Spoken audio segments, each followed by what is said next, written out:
대통령께서 직접 시정연설을 하는 것이 국민에 대한 예의이고 국회에 대한 존중입니다. 국민의 인식이 그렇습니다.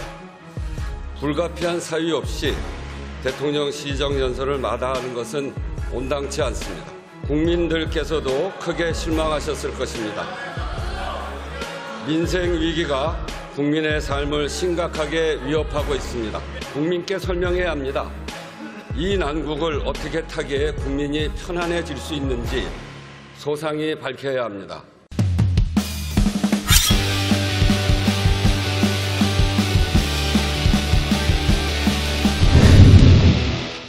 성원이 되었으므로 제11차 본회의를 개의하겠습니다.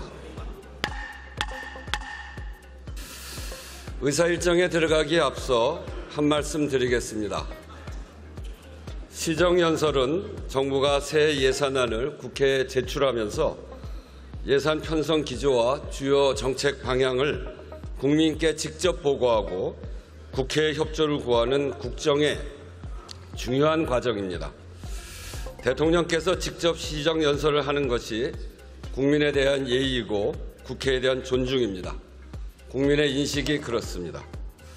불가피한 사유 없이 대통령 시정연설을 마다하는 것은 온당치 않습니다. 국민들께서도 크게 실망하셨을 것입니다. 민생 위기가 국민의 삶을 심각하게 위협하고 있습니다. 의료 대란, 세수 펑크, 남북 대결과 북러 군사 밀착 등 국민의 고통과 불안을 가중시키는 문제가 한둘이 아닙니다. 총체적 국정 난맥의 심화라고밖에 할 수 없는 비상한 상황입니다. 국민께 설명해야 합니다. 이 난국을 어떻게 타개해 국민이 편안해질 수 있는지 소상히 밝혀야 합니다. 국민은 대통령의 생각을 직접 들을 권리가 있고 대통령은 국민께 보고할 책무가 있습니다. 대통령의 시정연설 거부는 국민에 대한 권리 침해입니다. 국민의 대표기관인 국회의 수장으로서 강력한 유감의 뜻을 표합니다. 대통령께서는 국회 개원식에도 불참했습니다. 민주화 이후 단 한 번도 없었던 일입니다. 불참의 이유도 국민적 동의를 얻었다고 보기 어렵습니다. 이렇게 계속 국회를 경원시해서는 안 됩니다. 국회의 협력을 구하지 않으면 국민이 위임한 국정 운영의 책임을 할 수 없는 현실을 무겁게 직시하시기 바랍니다. 국민이 하늘입니다. 오늘 대독 시정연설이 끝난다고 해도 대통령께서 직접 연설했어야 하는 이유가 사라지는 것은 아닙니다. 국민의 목소리를 외면해서는 안 됩니다. 국정 기조를 전환하라는 국민의 요구 앞에 겸손해야 합니다.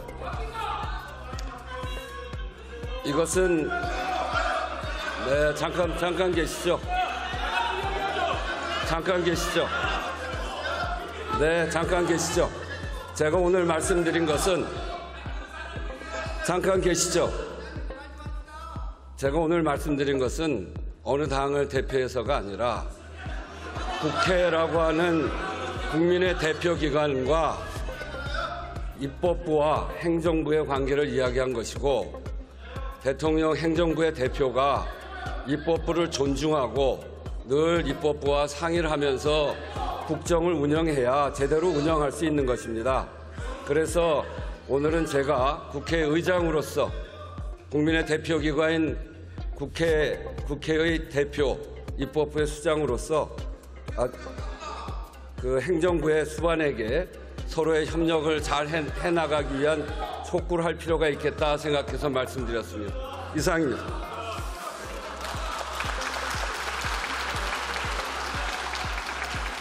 의사일정 제1항 2025년도 예산안 및 기금운영 계획안에 대한 정부의 시정연설을 상정합니다.